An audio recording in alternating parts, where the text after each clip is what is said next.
Listen closely, because what you're about to hear will challenge everything you thought you knew about the world economy. This is The Money Conspiracy, and in this series, we'll be investigating the hidden financial forces shaping our lives.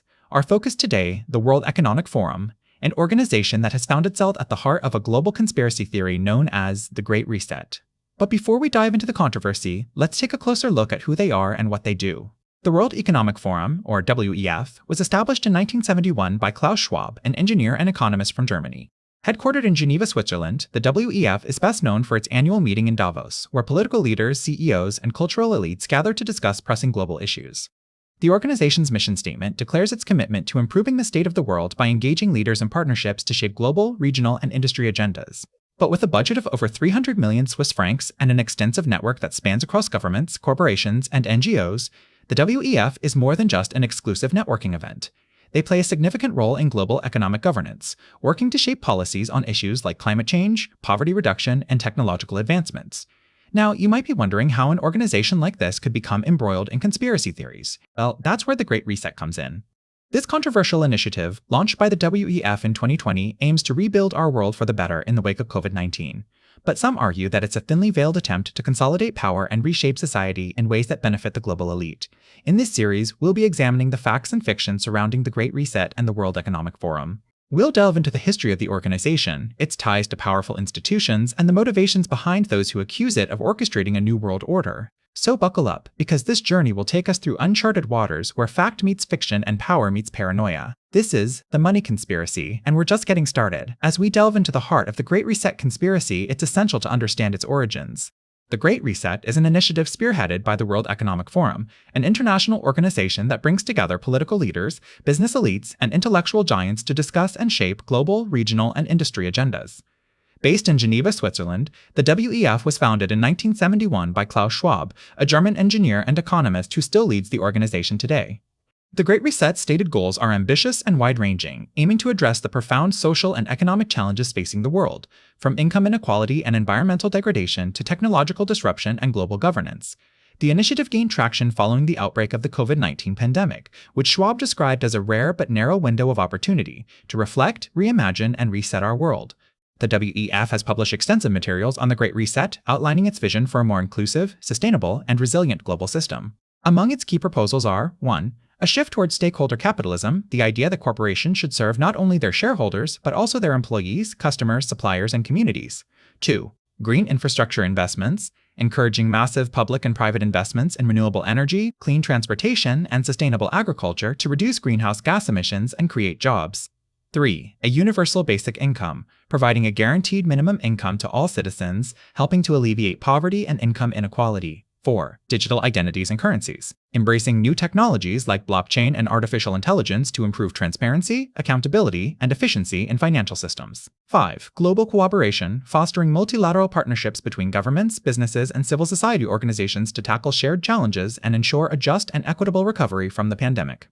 While these goals may sound noble and uncontroversial, critics argue that the Great Reset is a smokescreen for a more nefarious agenda, a new world order in which a small group of elites controls every aspect of our lives, from our health and finances to our social interactions and personal beliefs. In the next section, we'll explore these allegations and examine the evidence put forth by those who claim that the Great Reset is little more than a conspiracy to consolidate power and wealth in the hands of the few. As the COVID-19 pandemic swept across the globe, it didn't take long for the world's financial elite to respond.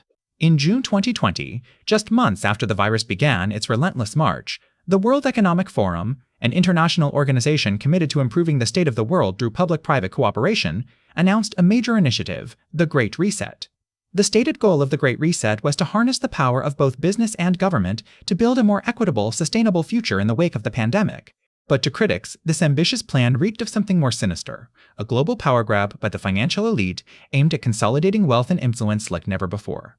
At the heart of these concerns was the World Economic Forum's founder and executive chairman, Klaus Schwab. A German engineer and economist, Schwab has been a fixture of the global financial scene for decades, and his organization has long been accused of promoting a stakeholder capitalism agenda that prioritizes the interests of corporations and the wealthy over those of ordinary people. Under Schwab's leadership, the World Economic Forum has championed a variety of controversial policies, from calls to abandon fossil fuels in favor of renewable energy to proposals for sweeping reforms to the global financial system. But with the onset of the COVID-19 pandemic, critics say, the forum saw an opportunity to push its agenda even further, using the crisis as a pretext to enact far-reaching changes that might otherwise have been impossible. One of the key components of the Great Reset is something called the Fourth Industrial Revolution, a vision for a future in which technology and automation have transformed every aspect of our lives, from work and transportation to healthcare and education. But while this vision may sound appealing on the surface, critics warn that it could also lead to widespread job losses, income inequality, and social unrest as millions of people find themselves displaced by machines. What's more, they argue, the Great Reset is being pushed by a small group of powerful individuals and institutions, with little transparency or accountability. From global corporations like BlackRock and Vanguard to influential think tanks like the Brookings Institution and the Council on Foreign Relations, these actors are said to be working behind the scenes to shape the policies and priorities of the Great Reset, often in their own self-interest. As we'll explore in the next section, these concerns have led many to question the true motives of the World Economic Forum and its allies. Is the Great Reset really a well-intentioned effort to build a better world, or is it something more sinister, a nefarious agenda to consolidate power and wealth in the hands of a select few? Only time will tell, but one thing is clear, the stakes could not be higher for ordinary people around the globe. The Great Reset has been met with fierce criticism from those who view it as an attempt to establish a new world order. One of the most prominent voices in this camp is economist and author Peter Schiff. Schiff argues that the Great Reset is nothing more than a power grab by global elites who seek to consolidate wealth and control on a scale never before seen. Schiff's concerns are not unfounded. The World Economic Forum has long been associated with high-level politicians, business leaders, and intellectuals. With such powerful allies, it's no wonder that some people view the Great Reset with suspicion. Moreover, the WEF's call for a stakeholder capitalism model, in which corporations prioritize social and environmental goals alongside profit, has been criticized as an attempt to impose a top-down agenda on the global economy. But perhaps the most alarming criticism of the Great Reset is that it represents a dangerous concentration of power in the hands of a few. The WEF's proposed solutions to global challenges, such as climate change and economic inequality, often involve sweeping reforms that would require unprecedented levels of international cooperation.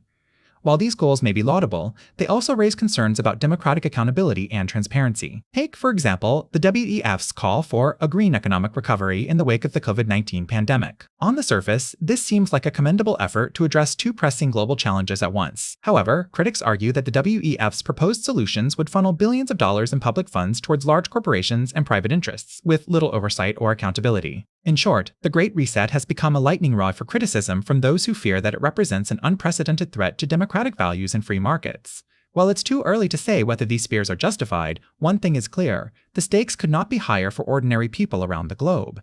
As we move towards an increasingly interconnected and complex global economy, it's more important than ever to ensure that power is distributed fairly and transparently, and that the voices of all stakeholders are heard. As we delve deeper into the Great Reset conspiracy, it's crucial to examine the role of major corporations and governments in promoting this ambitious plan. The World Economic Forum, an international organization committed to improving the state of the world, has been at the forefront of this movement. With heavyweights like Microsoft, Visa, and MasterCard on board, the Great Reset seeks to leverage public-private cooperation to reshape our societies and economies. But what does this mean for ordinary people? The stakes are high, and so is the potential for conflict of interest. Let's take a closer look at some numbers. In 2019 alone, the World Economic Forum's Strategic Partners Program, a network of organizations contributing over $1 million annually, generated nearly $300 million in revenue. With such significant financial clout, it's no wonder that the Great Reset has captured the attention of conspiracy theorists who fear an agenda driven by profit and control rather than shared prosperity. Governments, too, have a crucial part to play in this narrative. The Canadian government, for example, pledged its support for the Great Reset at the 2020 United Nations General Assembly, emphasizing the importance of building more inclusive, resilient, and sustainable economies. But with such lofty goals, how can we ensure that these ambitions are realized in a fair and transparent manner? The answer lies in engaging all stakeholders, from business leaders to workers and civil society organizations, in an open dialogue about the future of our global economy. This includes advocating for greater transparency in decision-making processes and ensuring that the benefits of any proposed changes are distributed equitably among all members of society. By working together, we can build a more prosperous and inclusive world while debunking the myths surrounding the Great Reset conspiracy. So, as we continue to explore this complex topic, let us remember that the true power lies not in the hands of a select few, but in our collective ability to engage in informed conversations about the future we want to create. 2008. The world was on the brink of financial catastrophe. Banks had invested heavily in mortgage-backed securities, believing them to be safe bets. But when the housing market crashed, these investments turned out to be worthless, leading to a cascade of defaults and bankruptcies that threatened to bring down the entire global financial system. In response, governments and central banks around the world pumped trillions of dollars into the economy, bailing out failing institutions and injecting liquidity into the markets. This massive intervention stabilized the situation, but it also left taxpayers on the hook for enormous debts and sowed the seeds of public distrust in the financial system. Now, against this backdrop of economic uncertainty and popular discontent, the World Economic Forum has proposed a bold new initiative, the Great Reset. The goal is to build a more resilient, sustainable, and inclusive global economy by leveraging technology, promoting stakeholder capitalism, and addressing climate change. But not everyone is convinced. Some see the Great Reset as a thinly veiled attempt to consolidate power and wealth in the hands of an elite few, imposing a top-down agenda that will stifle innovation, entrepreneurship, and individual freedom. They point to the WEF's history of cozy relationships with big business and government, and warn of a new world order in which multinational corporations and international bureaucrats call the shots. Others, however, argue that the Great Reset is not only necessary but also long overdue. They note that previous attempts to reform the financial system have focused on technical fixes and regulatory tweaks, while leaving the underlying power structures and incentive systems intact. As a result, crises have kept recurring with ever greater costs for ordinary people. So what is the truth? Is the Great Reset a conspiracy to enrich the powerful at the expense of the powerless, or a much-needed course correction that can help us avoid another global meltdown? The answer, as always, depends on whom you ask and how closely you look at the facts. As we continue our investigation into the World Economic Forum and the Great Reset conspiracy, let us remember that the stakes could not be higher. The future of our economy, our democracy, and our planet hangs in the balance. And it is up to all of us to separate fact from fiction and to demand a better world for ourselves and our children. As we dive deeper into the Great Reset conspiracy theories surrounding the World Economic Forum, it's crucial to address some of the most common misconceptions. One such myth is that the Great Reset is a secretive plot to establish a new world order, with nefarious global elites pulling the strings from the shadows. But if we follow the money, as any good financial investigative journalist should, we find a different story. The Great Reset was first proposed in 2020 by the World Economic Forum as a response to the COVID-19 pandemic. The idea is to create a more sustainable, inclusive, and resilient global economy in the wake of the crisis. This means addressing issues like income inequality, climate change, and technological disruption goals that most people would agree are laudable. However, critics argue that the Great Reset is actually a thinly veiled attempt to install socialism or even communism on a global scale. They point to the involvement of figures like Klaus Schwab, founder and executive chairman of the World Economic Forum, who has advocated for stakeholder capitalism as a way to balance the interests of shareholders, employees, customers, and society at large. But stakeholder capitalism is not a radical idea. In fact, it's already practiced by many of the world's most successful companies. And while it's true that some proponents of the Great Reset do advocate for more progressive policies, there's no evidence to suggest that they are secretly plotting to overthrow capitalism or establish a new world order. Another common myth is that the Great Reset will result in massive wealth redistribution and the seizure of private property. Again, if we follow the money, we see that this is not the case. The World Economic Forum has explicitly stated that it does not support confiscatory taxation or the forced redistribution of wealth. Instead, it advocates for policies like increasing access to education and job training, promoting entrepreneurship, and investing in sustainable infrastructure, all of which can help to create a more equitable society without resorting to coercive measures. Of course, this is not to say that the Great Reset is without its critics or potential drawbacks. As with any large-scale economic initiative, there are valid concerns about the impact on small businesses, workers, and communities. But by separating fact from fiction and focusing on the real goals and policies of the World Economic Forum, we can have a more informed and productive conversation about how to build a better future for all of us. In our next section, we'll explore some of the specific initiatives and proposals put forward by the World Economic Forum as part of the Great Reset and what they might mean for the economy, democracy, and planet. Stay tuned. 300 words on the Great Reset conspiracy. As we've seen throughout this investigation, the World Economic Forum's Great Reset is a bold and ambitious plan to reimagine capitalism in the wake of the COVID-19 pandemic. But what does it all mean for the future of our economy, democracy, and planet? First, let's consider the economic implications. The Great Reset calls for a shift away from traditional forms of capitalism, which have been criticized for prioritizing short-term profits over long-term sustainability.